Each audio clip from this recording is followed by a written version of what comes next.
പുരട്ടാൻ, അത് തടയാൻ സ്വഹാബത്ത് മത്സരിക്കുകയായിരുന്നു. കാദൂ യഖ്തതിലൂന, അവർ മൽപിടുത്തം നടത്തി, യുദ്ധസമാനമായി അവർ മത്സരിച്ചു അവരുടെ കയ്യിൽ കിട്ടാൻ. സ്വഹീഹായ ഹദീസല്ലേ, കാദൂ യഖ്തതിലൂന ഫീ വുദൂഇഹി. അപ്പോൾ നബി തങ്ങളുടെ വുദൂ കഴിഞ്ഞപ്പോഴേക്ക് ചില ആളുകൾക്ക് കിട്ടിയവർ കുടിച്ചു, അവരെ തടകി. കിട്ടാത്ത ആളുകൾ കിട്ടിയവരുടെ കയ്യിലെ നനവ് പകർത്തിയെടുത്തു. ഇത്രയും വലിയ സ്നേഹമങ്ങ് കണ്ടപ്പോൾ അബൂ സുഫിയാൻ പറയുകയാണ്, അല്ല അബ്ബാസ് എന്നവരെ, നിങ്ങളുടെ നേതാവ് ലോകത്ത് തുല്യതയില്ലാത്ത ഒരു രാജാവ് തന്നെ. ഉടനെ അബ്ബാസ് റളിയല്ലാഹു അൻഹു ആരാണ്? മുത്തുനബി തങ്ങളുടെ ഉപ്പയായ അബ്ദുല്ലാഹി എന്നവരുടെ സഹോദരനല്ലേ അബ്ബാസ് എന്നവർ. അവിടുന്ന് ഇസ്ലാം സ്വീകരിച്ച സ്വഹാബിയല്ലേ. ആ അബ്ബാസ് റളിയല്ലാഹു അൻഹുവിന്റെ മകനല്ലേ അബ്ദുല്ലാഹി ഇബ്നു അബ്ബാസ് തങ്ങൾ, അഥവാ ഖുർആൻ വ്യാഖ്യാതാക്കളുടെ നേതാവ്. പറഞ്ഞാൽ സമയം നീണ്ടുപോകും. ആ അബ്ബാസ് എന്നവർ പറഞ്ഞു, അല്ല അബൂ സുഫിയാനേ, അത് മറ്റാരുമല്ല, അത് ലോകത്തെ രാജാവല്ല, അത് തുല്യതയില്ലാത്ത നബിയാണ്. ഇങ്ങനെ പറഞ്ഞു പോയാൽ നബി സല്ലല്ലാഹു അലൈഹി വസല്ലം തങ്ങളുടെ സ്വഹാബത്തും തമ്മിലുള്ള ബന്ധം അത്ഭുതപ്പെടുത്തുന്ന ബന്ധമാണ്. മുആവിയ റളിയല്ലാഹു അൻഹു ആരാണ്? അലി റളിയല്ലാഹു അൻഹു ശേഷം ഖലീഫയായ സ്വഹാബിയാണ്. മുആവിയത്ത് ബിൻ അബീ സുഫിയാൻ, അബൂ സുഫിയാന്റെ മകനാണ് മുആവിയ. ആ മുആവിയ റളിയല്ലാഹു അൻഹു വലിയ സ്വഹാബിയാണ്. ആ സ്വഹാബി വസിയ്യത്ത് ചെയ്തു, ഞാൻ മരണപ്പെട്ടാൽ എന്റെ ജനാസയിൽ മുത്തുനബി സല്ലല്ലാഹു അലൈഹി വസല്ലം തങ്ങളുടെ നഖം ജീവിതകാലത്ത് മുറിച്ചു മാറ്റിയത് ഞാൻ കരുതി വെച്ചിട്ടുണ്ട്. അവിടുത്തെ തിരുകേശം ഞാൻ കരുതി വെച്ചിട്ടുണ്ട്. അവിടുത്തെ കുപ്പായത്തിൽ നിന്ന് ഒന്ന് ആയിഷ ഉമ്മ ബീവി എനിക്ക് തന്നിട്ടുണ്ട്. ഇതെല്ലാം എന്റെ ജനാസയിൽ വെച്ചിട്ട് എന്നെ ഖബറടക്കാൻ പാടുള്ളൂ എന്ന് മുആവിയത്ത് ബിൻ അബീ സുഫിയാൻ റളിയല്ലാഹു അൻഹു എന്ന സ്വഹാബി പറഞ്ഞത് അല്ലാമ ഇബ്നു കസീർ അദ്ദേഹത്തിന്റെ അൽ ബിദായത്തു വൻ നിഹായയിൽ റിപ്പോർട്ട് ചെയ്തിട്ടുണ്ട്. സഹോദരന്മാരെ, ഞാൻ നേരത്തെ പറഞ്ഞല്ലോ 10 കൊല്ലം നബി തങ്ങൾക്ക് ഖിദ്മത്ത് ചെയ്ത സ്വഹാബിയാണല്ലോ അനസ് ബിൻ മാലിക് തങ്ങൾ. ആ അനസ് ബിൻ മാലിക് തങ്ങൾ പറഞ്ഞു, എന്നെ മറമാടുന്ന സമയത്ത് മുത്തുനബി തങ്ങൾ തന്ന ഒരു കൊച്ചുവടിയുണ്ട് എന്റെ കയ്യിൽ, അത് എന്റെ ജനാസയോട് ചേർത്ത് വെക്കണം. മുത്തു റസൂലുള്ളാഹി തങ്ങളുടെ ഒരു താടിരോമം എന്റെ പക്കൽ ഉണ്ട്, അതെന്റെ നാവിന്റെ അടിയിൽ വെച്ചിട്ട് വേണം എന്നെ ഖബറടക്കാൻ. വദുഫിന അനസ് ബിൻ മാലിക് റളിയല്ലാഹു അൻഹു വശഅറു റസൂലുള്ളാഹി സ്വല്ലല്ലാഹു അലൈഹി വസല്ലം തഹ്ത ലിസാനിഹി എന്ന് റിപ്പോർട്ട് ചെയ്ത് പറഞ്ഞതാരാണ്? ആ സംഭവം റിപ്പോർട്ട് ചെയ്തത് ഇമാം ബുഖാരി റഹിമഹുള്ളയാണ്. അറിയുമോ സഹോദരന്മാരെ, അങ്ങനെയുള്ള വലിയ ബന്ധമാണ് സ്വഹാബത്തിനുണ്ടായിരുന്നത്. നമ്മൾ സ്നേഹിക്കുമ്പോഴാണ് നബി തങ്ങളുടെ വില അറിയുക. നമ്മളൊന്ന് ആലോചിച്ച് നോക്ക്, നമ്മളിങ്ങനെ ചക്കുവള്ളിയിലൂടെയോ ശൂർനാടൂടെ പോകുമ്പോൾ 4 സുന്ദരിയായ ഒരു ചെറുപ്പക്കാരി, നമുക്കറിയില്ല എവിടുന്നോ വന്നൊരു ചെറുപ്പക്കാരി, ആക്റ്റീവയിലാണല്ലോ ഇപ്പൊ മുഴുവൻ താത്താമാരും, അങ്ങനെ അവിടുന്ന് അപകടത്തിൽപ്പെട്ടു വീണു. അപ്പൊ നമുക്ക് കാണുമ്പോഴേക്കും നമുക്കൊരു വേദന, കാരണം ഒരു മനുഷ്യത്തെയാണല്ലോ, ഒരു സഹോദരിയാണല്ലോ എന്ന നിലക്ക് നമുക്കൊരു ഫീലിംഗ്. കുറച്ച് കഴിയുമ്പോൾ ആ ഫീലിംഗ് അങ്ങ് പോയി. കാരണം എന്താ, ഏതോ ഒരു പെണ്ണ് അവിടെ വീണു കണ്ടു, അത്രേ ഉള്ളൂ. അതേ സമയത്ത് കുറച്ച് കഴിഞ്ഞപ്പോഴാണ് നമ്മളെ വീട്ടിൽ നിന്നൊരു ഫോൺ വരുന്നു, നമ്മുടെ വീട്ടിൽ 90 വയസ്സുള്ള വല്യമ്മ ബാത്റൂമിൽ തെന്നി വീണു, കാലിന് ചെറിയൊരു പരിക്കുണ്ട്, നമുക്ക് വലിയ വേദനയായി പോയി. അപ്പോഴേക്ക് നമ്മൾ വിളിച്ചു, ഡോക്ടറെ വിളിച്ചു, എങ്ങനെയുണ്ട് വല്യമ്മക്ക്? ഉസ്താദിനെ വിളിച്ചു, ദുആ ഇറക്കണം. സ്ഥാപനത്തിൽ വിളിച്ചു, ദുആ ഇറക്കണം. എന്തേ? പ്രകൃതിപരമായി നോക്കിയാൽ ആ ചെറുപ്പക്കാരിയായ സുന്ദരിയായ പെണ്ണിനോടാണ് പ്രകൃതിപരമായി കടപ്പാട് കൂടുതൽ വേണ്ടത്. പക്ഷേ അത് എന്റെ ആരും അല്ല എന്നതുകൊണ്ട് നമുക്കൊരു പ്രശ്നമില്ല. അതേ സമയത്ത് മറിഞ്ഞു വീണ വല്യമ്മയോ അതെന്റെ വല്യമ്മയാണ് എന്നതുകൊണ്ട് എനിക്ക് പ്രശ്നമുണ്ട്. അപ്പൊ റസൂലുള്ളാഹി സ്വല്ലല്ലാഹു അലൈഹി വസല്ലം എന്റേതാകുമ്പോൾ എനിക്ക് റസൂലുള്ളാഹി തങ്ങളുമായി ബന്ധമുണ്ടെങ്കിൽ അതിനെല്ലാം പ്രാധാന്യം ഉണ്ടാകും. അതുകൊണ്ടാണ് ഒരിക്കൽ ഒരാൾ ഇങ്ങനെ ഒരു പഴയ വീടിനടുക്കിലൂടെ, പൊളിഞ്ഞു വീണ വീടിന്റെ അടുക്കിലൂടെ നടക്കുന്നു.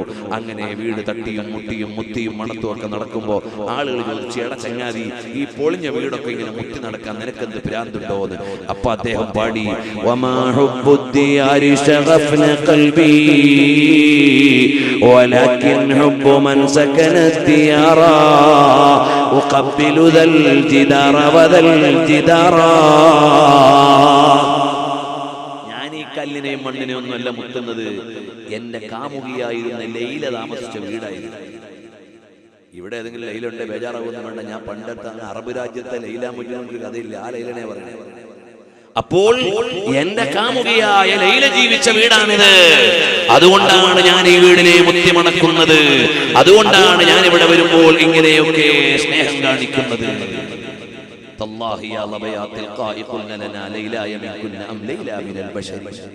അപ്പോഴുണ്ട് കുറെ മാൻപേടകൾ ഇങ്ങനെ പോകുന്നു. അപ്പൊ അവരോട് ചോദിച്ചു, അല്ല ലൈല നിങ്ങളുടെ കൂട്ടത്തിലുണ്ടോ അതല്ല മനുഷ്യന്മാരുടെ കൂട്ടത്തിലാണോ?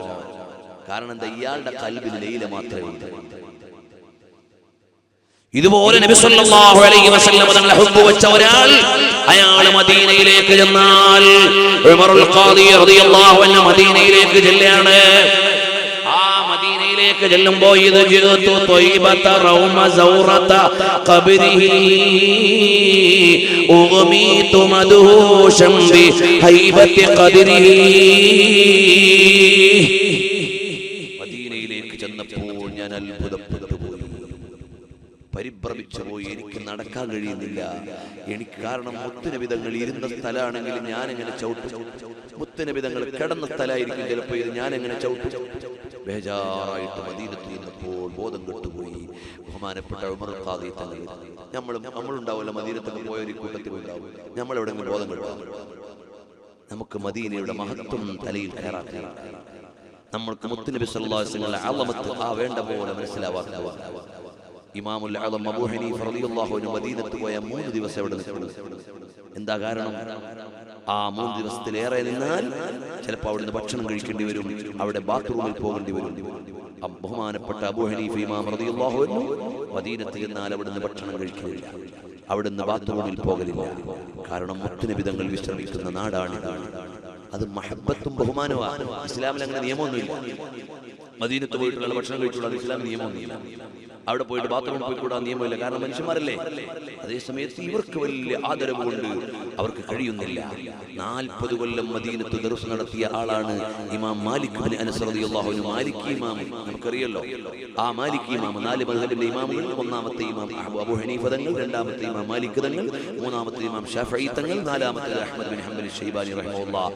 ഈ ഇമാം മാലിക് തങ്ങൾ അവിടുന്ന് മദീനയിൽ 40 കൊല്ലം ദർസ് നടത്തി. ഈ 40 കൊല്ലവും ചെരുപ്പ് ധരിച്ച് മദീനയിൽ നടന്നിട്ടില്ല.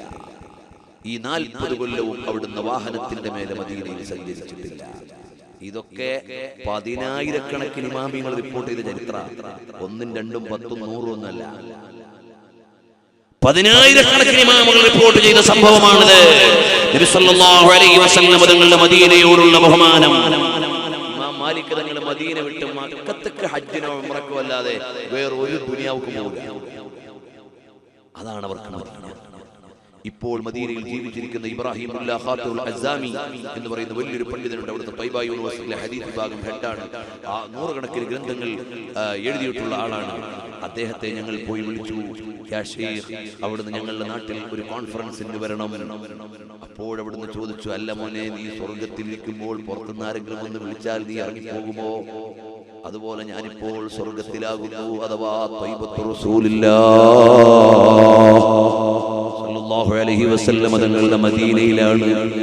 ഇവിടുന്ന് മക്കത്തേക്ക് അല്ലാഹുവിന്റെ വീട്ടിലേക്കല്ലാതെ വേറെ എവിടേക്ക് ഞാൻ പോകൂല. കാരണം എവിടെങ്കിലും വെച്ച് ഞാൻ മരിച്ചുപോയാൽ കാലങ്ങളായി ഞാൻ ഇവിടെ വന്നിരിക്കുന്നത് മദീനത്ത് മരണപ്പെടാനാണ്. അറിയുമോ, ഇതുപോലെ മദീനയിൽ ജീവിച്ചിരുന്ന വലിയൊരു പണ്ഡിതനാണ്. മദീനയിൽ ജീവിച്ചിരുന്ന നിരവധി ഗ്രന്ഥങ്ങൾ എഴുതിയ ഒരു പണ്ഡിതൻ ഉണ്ട്. അദ്ദേഹത്തെ ഒരിക്കൽ ഞങ്ങൾ മസ്ജിദുൻ നബവിയിൽ വെച്ച് കണ്ടു. അദ്ദേഹം എഴുതിയിട്ടുള്ളൊരു ഗ്രന്ഥമാണ് അല്ലിമീനി യാ ഉമ്മി കൈഫ ഉസല്ലി അല്ലിമൂനി കൈഫ ഹജ്ജു. മുഹമ്മദ് മഹ്മൂദുൽ ഹജ്ജാർ എന്നാണ് പണ്ഡിതന്റെ പേര്. പല വർഷവും അദ്ദേഹത്തെ ഞങ്ങൾ കണ്ടിട്ടുണ്ട്. അദ്ദേഹത്തിന്റെ ഗ്രന്ഥങ്ങൾ ഞങ്ങളുടെ കൈവശമുണ്ട്.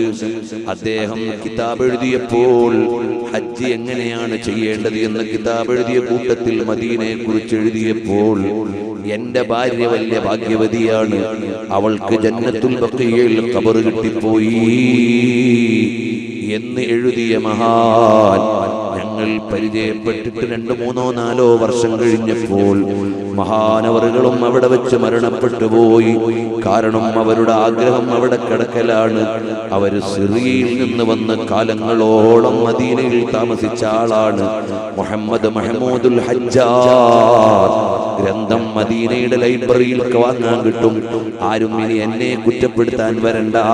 നിങ്ങൾക്ക് മദീനത്തെ ബുക്ക് സ്റ്റാളുകളിൽ ചെന്നാൽ മഹാനവറുകളുടെ ഗ്രന്ഥം കാണാം. അല്ലിമൂനി കൈഫ അഹുജ്ജു അൽ ഹുബ്ബുൽ ഖാലിദ് അല്ലിമീനി യാ ഉമ്മി കൈഫ ഉസല്ലി തുടങ്ങിയുള്ള ഗ്രന്ഥങ്ങൾ എഴുതിയ മഹാനാണ്. അവര് വന്ന് മദീനയിൽ കാത്തിരുന്നു അവിടെ ഒന്ന് കിടക്കാൻ. അവർക്കറിയാം റസൂലുള്ളാഹി തങ്ങളോടുള്ള ഇഷ്ടം. ഇപ്പോൾ മദീനയിൽ ജീവിച്ചിരിക്കുന്ന ഒരു മഹാനുണ്ട്, മുഹമ്മദുൽ അർഫജ് എന്നാണ് അവരുടെ പേര്. അവരൊരിക്കൽ നമ്മുടെ പള്ളിമുക്കിലെ പ്രോഗ്രാമിൽ വന്നിട്ടുണ്ട്. അദ്ദേഹം പറഞ്ഞത്, നിങ്ങൾ എന്നെ ക്ഷണിച്ചപ്പോൾ ഞാൻ മദീനത്ത് മുത്തുനബി സല്ലല്ലാഹു അലൈഹി വസല്ലം തങ്ങളുടെ തിരുഖബറു ശരീഫ് സിയാറത്ത് ചെയ്തിട്ട് ഞാൻ ഇസ്തിഖാറത്ത് നിസ്കരിച്ചു വരണേ വേണ്ടേ എന്ന്. അപ്പോൾ എനിക്ക് വരാമെന്ന് തോന്നിയത് കൊണ്ടാണ് ഞാൻ വന്നത്. അദ്ദേഹം ഇപ്പോഴും മദീനയിൽ ജീവിക്കുന്നുണ്ട്. അദ്ദേഹം എല്ലാ രാവിലെയും എഴുന്നേറ്റ് ഉഹദ് പർവ്വതം നോക്കി അങ്ങ് കരയും. എന്താണ് കാരണം? ഉഹദ് പർവ്വതം നബിതങ്ങളെ കണ്ട പർവ്വതമാണ്, തങ്ങൾ ഇഷ്ടം പറഞ്ഞ പർവ്വതമാണ്, തങ്ങൾ ഇങ്ങോട്ടിഷ്ടം പറഞ്ഞ പർവ്വതമാണ്. ഒരിക്കൽ ഉഹദിന്റെ മേലെ കയറുമ്പോൾ ഉഹദ് ഒന്ന് കുലുങ്ങി. അപ്പോൾ നബിതങ്ങൾ പറഞ്ഞു, യുഹിബ്ബുനി വ ഉഹിബ്ബുഹു, ഞാൻ ഈ പർവ്വതത്തെ ഇഷ്ടപ്പെടുന്നു, ഇതെന്നെയും ഇഷ്ടപ്പെടുന്നു. നാളെ സ്വർഗത്തിൽ വരുന്ന മലയാണ് ഉഹദ് മല. അപ്പോൾ മസ്ജിദുൻ നബവി ആണെങ്കിലോ നബിതങ്ങളുടെ കാലത്തുള്ള പള്ളിയുടെ മേലെ സിമന്റ് വന്നു, ടൈല് വന്നു, മാർബിൾ വന്നു. തങ്ങൾ ചവിട്ടിയ നേരെ സ്ഥലം അവിടെയില്ല. അതേ സമയത്ത് ഉഹദ് മല അങ്ങനെയല്ല. അതിന്റെ മേലെ നിർമ്മാണം വന്നിട്ടില്ല, പെയിന്റ് അടിച്ചിട്ടില്ല, സിമന്റ് ഇട്ടിട്ടില്ല. അപ്പൊ തങ്ങളെ കണ്ട മല തന്നെ ഇപ്പോഴും അവിടെയുണ്ട്. അപ്പോൾ ഒരു മുഹിബ്ബിന് ഇഷ്ടമാണ്, ഒരു മുഹിബ്ബിന് ഇഷ്ടമാണ്. ഇത് മഹബ്ബത്താണ്. ഇത് നിയമം കൊണ്ട് വെട്ടിമുറിക്കാൻ പറ്റുന്നതല്ല. രാവിലെ ഇങ്ങനെ ചായക്കടയിൽ നിന്നുകൊണ്ട് നമ്മുടെ ആളുകൾ ചായ കുടിച്ചിട്ട് സുബൈ കഴിഞ്ഞ് ചായ കുടിക്കുന്ന സമയത്തുണ്ടാവും ലൈൻ അടിച്ച ഒരാണും പെണ്ണും ഇങ്ങനെ നടന്നു പോകുന്നു. കണ്ടില്ലേ അവന്റെയും അവളുടെയും നടത്തം എന്ന് നമ്മൾ ഇങ്ങനെ കുറ്റപ്പെടുത്തും. എന്നാൽ നമ്മൾ ആര് കുറ്റം പറഞ്ഞാലും മനസ്സിലാകാത്ത ഒരു സന്തോഷം അവർക്കുണ്ട്. അവരുടെ ശൈലിയെ ഞാൻ ന്യായീകരിക്കുകയല്ല. മഹബ്ബത്ത് കൊണ്ട് അവരനുഭവിക്കുന്ന ഒരു സന്തോഷമുണ്ട്. അതുകൊണ്ടാണ് വലിയാപ്പ പറഞ്ഞോട്ട് ഞാൻ മടങ്ങാത്തത്, അല്ലെങ്കിൽ എന്നോട് ആര് പറഞ്ഞാലും മടങ്ങാത്തത്. അവര് തമ്മിലുള്ള ഇഷ്ടത്തിന്റെ ഒരു മധുരമുണ്ട്.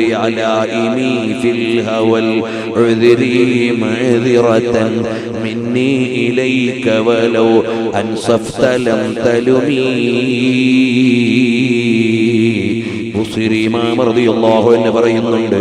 അതുകൊണ്ട് ഹബീബായ നബി തങ്ങളെ നന്നായി ഇഷ്ടം വെച്ച് ഒരുപാട് സ്വലാത്ത് ചൊല്ലി തഖ്വയോടെ ജീവിക്കണമെന്ന് എന്നോടും നിങ്ങളോടും പറഞ്ഞ് പ്രയാസമില്ലാത്ത ആളുകളൊക്കെ ഒന്ന് എഴുന്നേറ്റ് അടുത്തേക്ക് നിന്നാൽ, പരിസരത്തുള്ളവരിൽ ബുദ്ധിമുട്ടില്ലാത്തവരൊന്ന് മജ്ലിസിലേക്ക് വന്നാൽ നമുക്കൊരു 10 സ്വലാത്ത് ചൊല്ലിയിട്ട് ദുആ ചെയ്യാം.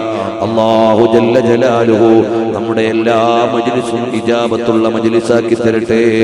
പ്രിയമുള്ളവരെ, SSF ഇവിടെ പ്രവർത്തിക്കുന്നത് അല്ലാഹുവിന്റെ ഹക്കായ ദീന ജനങ്ങൾക്ക് പറഞ്ഞു കൊടുക്കാനാണ്. ഞങ്ങൾക്ക് പുതിയ ഒരു ആശയം ഇല്ല. ഞങ്ങളുടെ കയ്യിലുള്ള ആശയം നബി സല്ലല്ലാഹു അലൈഹി വസല്ലം തങ്ങൾ പഠിപ്പിച്ചു തന്ന ആശയമാണ്, സ്വഹാബത്ത് പഠിപ്പിച്ചു തന്ന ആശയമാണ്, 4 മദ്ഹബിന്റെ ഇമാമുകൾ പഠിപ്പിച്ചു തന്ന ആശയമാണ്, 2 അഖീദയുടെ ഇമാമുകൾ പഠിപ്പിച്ചു തന്ന ആശയമാണ്. പണ്ട് കാലത്തുള്ള ഇസ്ലാം അതിന് യാതൊരു മാറ്റവും വരുത്തിയിട്ട് നശിപ്പിക്കരുത് എന്നാണ് ഞങ്ങൾക്ക് പറയാനുള്ളത്. തഖ്വയോടെ ജീവിക്കണം എന്റെ കൂട്ടുകാരെ. ഒരു നേരത്തെ നിസ്കാരവും ഖളാ ആവരുത്. മദ്യപാനത്തിലേക്ക് ചിന്തിക്കുക പോലും ചെയ്യരുത്. അന്യ സ്ത്രീ പുരുഷന്മാരെ ഇടകലരുകയോ അവിഹിതമായി സംസാരിക്കുകയോ സംവദിക്കുകയോ ചെയ്യരുത്. അല്ലാഹുവിനെ ഭയമുള്ള ഖൽബ് വേണം. പടച്ചവനെ ഓർത്തുകൊണ്ട് ജീവിക്കണം. ആരെയും അസൂയ വെക്കാൻ പാടില്ല, പരദൂഷണം പറയാൻ പാടില്ല, പണ്ഡിതന്മാര് സാദാത്തുക്കളെ ചീത്ത വിളിക്കാൻ പാടില്ല, ഒരാളെയും വസ്തുതയറിയാതെ കുറ്റം പറയാൻ പാടില്ല, എന്താണെന്ന് നമുക്കറിയാത്ത വിഷയങ്ങളിൽ ഇടപെട്ട് ബഹളം വെക്കാൻ പാടില്ല. ശരിയായ കാര്യം അറിയാതെ ഇടപെടാൻ പാടില്ല. അല്ലാഹുവിനെ പേടി എന്നൊരു കാര്യം ഉണ്ടെങ്കിൽ രക്ഷപ്പെടാനാവും. ഒരാളെ കുറിച്ചും പറഞ്ഞു വേദനിപ്പിച്ചിട്ട് പിന്നെ നമുക്ക് പരിഹരിക്കാൻ കഴിയാതെ വന്നാൽ ആ നഷ്ടം നികത്താനാകുമോ? അതുകൊണ്ട് നല്ല പേടി വേണം. റബ്ബിനെ ഒറ്റയ്ക്കിരുന്നു കൊണ്ട് ദിക്ർ ചെയ്ത് കരയണം. റബ്ബിനോട് അവന്റെ സ്വർഗം ചോദിക്കണം. നരകത്തെക്കുറിച്ചുള്ള പേടി വേണം. മക്കളെ നല്ല ദീന് പഠിപ്പിക്കണം. എന്റെ ചെറുപ്പക്കാരെ, വിഷയങ്ങളെ പക്വതയോടെ കൈകാര്യം ചെയ്യണം. എടുത്തു ചാടിയിട്ട് നമുക്ക് സമുദായത്തിന് നഷ്ടം വരുത്തരുത്. നല്ല പക്വത വേണം. ഏതിനോടും വിചാരപരമായി ഇടപെടാൻ കഴിയണം. നമുക്കിവിടെ ഇന്ത്യ മഹാരാജ്യത്ത് ഭരണഘടനാപരമായുള്ള അവകാശങ്ങൾ സംരക്ഷിക്കാൻ ഭരണഘടനയുടെ പരിധിയിൽ നിന്നുകൊണ്ട് നമ്മൾ പ്രവർത്തിക്കണം. ആരും പ്രകോപനങ്ങൾ ഉണ്ടാക്കരുത്. തഖ്വയോടെ ജീവിക്കണം. സമാധാനത്തോടെ ജീവിക്കണം. നമുക്ക് ഈ ദുനിയാവിൽ ഇസ്സത്തോടെ ജീവിക്കണം. അവസാനം മരിക്കുന്ന സമയത്ത് കാമിലായ ഈമാൻ വേണം. അല്ലാഹുവിന്റെ അടുക്കൽ വിജയിക്കുന്നവരാകണം എന്നല്ലാതെ വേറൊന്നും ഇവിടെ നമ്മുടെ പ്രധാന അജണ്ടയല്ല. ആരും പലിശയിൽ ഇടപെടരുത്. ചതിക്കാൻ പാടില്ല. വഞ്ചിക്കാൻ പാടില്ല. അത് മെത്തക്കച്ചവടക്കാരും പാടില്ല. അത് നഴ്സറി നടത്തുന്നവരും പാടില്ല. അത് കർട്ടൻ വിൽക്കുന്നവരും പാടില്ല. ഒരൊറ്റ കച്ചവടക്കാരും വഞ്ചന നടത്താൻ പാടില്ല. വഞ്ചിക്കുന്നവൻ നമ്മളിൽപ്പെട്ടവനല്ല. അല്ലാഹു അനുവദിച്ച ജീവിതമാർഗമാണ് കച്ചവടം. അതേ സമയത്ത് അതിൽ ചതി വന്നു പോയാൽ തെറ്റായി പോകും. വരുമാനം ഹലാലല്ലെങ്കിൽ മക്കൾ വഴികേടായി പോകും. തഖ്വയോടെ ജീവിക്കണം എന്ന് എന്നോട് ഉപദേശിച്ച് നിങ്ങളെയും ഓർമ്മപ്പെടുത്തി അല്ലാഹു തആല നമ്മുടെ ഈ മജ്ലിസ് പൊരുത്തപ്പെട്ട മജ്ലിസാക്കി തരട്ടെ. നമ്മുടെ ഈ കിഴക്കേ പള്ളിയുടെ ഖബർസ്ഥാനിൽ നമ്മുടെ പലരുടെയും ഉപ്പമാരുണ്ട്, വലിയ ഉപ്പമാരുണ്ട്, ജ്യേഷ്ഠാനുജന്മാരുണ്ട്, അതുപോലെ സഹോദരിമാരുണ്ട്, ബന്ധുമിത്രാദികളുണ്ട്. ഞാനിത് പറയുമ്പോൾ എൻ്റെ സദസ്സിൽ വാപ്പമാര് മരിച്ചുപോയ മക്കളുണ്ട്, അനുജന്മാര് മരിച്ചുപോയ ജ്യേഷ്ഠന്മാരുണ്ട്, ജ്യേഷ്ഠന്മാര് മരിച്ചുപോയ അനുജന്മാരുണ്ട്. എൻ്റെ പ്രിയപ്പെട്ട ഉപ്പ നിങ്ങൾക്ക് എല്ലാവർക്കും അറിയുന്ന നിങ്ങളിൽ പലരുടെയും ഉസ്താദ് കൂടിയായിരുന്ന ജലീൽ ഉസ്താദ് അവർകൾ അവിടെ വിശ്രമിക്കുന്നുണ്ട്. അല്ലാഹുവേ, അവിടുത്തെ പരലോകം നീ പ്രകാശപൂരിതം ആക്കണേ റഹ്മാനേ. അതുപോലെ ഞങ്ങളുടെ വലിയ ഉമ്മയുണ്ട്. ഞങ്ങൾ ഈ നാട്ടിൽ എൻ്റെ ഉപ്പാന്റെ ജോലി പ്രമാണിച്ച് വന്നതാണെങ്കിലും അവരെല്ലാം ഇവിടെ കിടക്കുന്നു. അതുപോലെ തന്നെ എൻ്റെ മുമ്പിൽ നിൽക്കുന്ന ഹാമിദിന്റെ ഒക്കെ ഉപ്പ നമ്മുടെ പഴയ ഖതീബ് ഉസ്താദുണ്ട്. അതുപോലെ എനിക്ക് പരിചയമുള്ളവരുമല്ലാത്തവരുമായ മരണപ്പെട്ടു പോയ പല ആളുകളും ഉണ്ട്. അർഹമുർറാഹിമായ അൽ മലിക്കുൽ ജബ്ബാറായ രാജാതിരാജനായ റബ്ബേ, അവരുടെ എല്ലാം ഖബർ നീ പ്രകാശപൂരിതമാക്കണേ റഹ്മാനേ. അതുപോലെ തന്നെ നമ്മുടെ റിയാദിന്റെ ഉപ്പയുണ്ട്. എനിക്ക് പറഞ്ഞാൽ ചിലപ്പോൾ ചില ആളുകൾ വിട്ടുപോകും, ചില ആളുകൾ ഓർക്കുന്നവരും. എല്ലാവരും നിങ്ങളുടെ ഖൽബിലുണ്ടാകും. അല്ലാഹുവേ, അവരുടെ എല്ലാം ഖബർ നീ സ്വർഗ്ഗത്തോപ്പാക്കണം റഹ്മാനേ. ഞങ്ങളെ എപ്പോഴാണ് നീ വിളിക്കുക എന്ന് ഞങ്ങൾക്ക് ആരും പറഞ്ഞു തന്നിട്ടില്ല. നീ തീരുമാനിക്കുമ്പോൾ ഞങ്ങൾ നിന്നിലേക്ക് വരേണ്ടവരാണ്.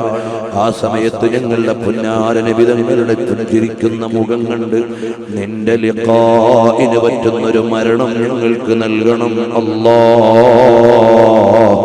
ആഖിബത്ത് നന്നാക്കി തരണം അല്ലാഹ്. اللهم صل على محمد يا ربي صل عليه وسلم. اللهم صل على محمد يا ربي صل عليه وسلم.